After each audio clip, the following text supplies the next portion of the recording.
என்ன சொல் ஸ்காட்லாந்து காவல் நிலையம் கோபாலபுரம் காவல் நிலையம் எப்படி மாறுச்சு சொல்கிறேன்னா, கம்ப்ளைண்ட் கொடுக்குறவன் யார், அது அந்த பேசிக் சென்ஸ் கூட கிடையாது. அது இப்போ நீங்கள் என்ன படிச்சு வந்திருக்கீங்க அப்படின்னா, எதுக்கு நீ எக்ஸாம்லாம் கிளியர் பண்ணி பாஸ் பண்ணி வர?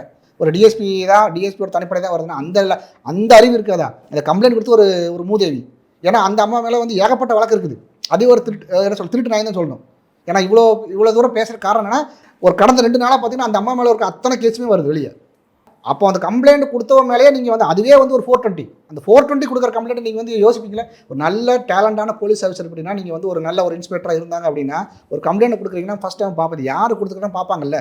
அந்த இதை விட நீங்கள் பார்க்கலாம். எங்கேயோ எவனோ ஒருத்தர் ஃபோன் பண்ணாங்கிறக்காக நீங்கள் ஒரு 5 பேர் அனுப்பி நாய் அடிக்கிற மாதிரி அடிச்சு கொண்டுட்டீங்க அப்படின்னா அது எப்படி ஏற்றுக்க முடியும்? இப்போ கொண்டுட்டு இன்னைய வரைக்கும் வந்து அந்த 5 பேர் வாயை திறக்க மாட்டேங்கிறான். அந்த நீங்கள் யாரையே காப்பாற்ற ட்ரை பண்ணுறீங்க? யார் அந்த சாரு, யார் அந்த தம்பி, இப்போ அந்த யார் அந்த என்ன சொல்கிறது, யார் அந்த ஆஃபீஸர், யார் அந்த சாரு, அதுக்கும் பதில் வரல. யார் அந்த தம்பி, அதுக்கும் பதில் வரல. யார் அந்த ஆஃபீஸர்? நீங்கள் இப்படியே போடுங்க. யார் அந்த ஆஃபீஸர்?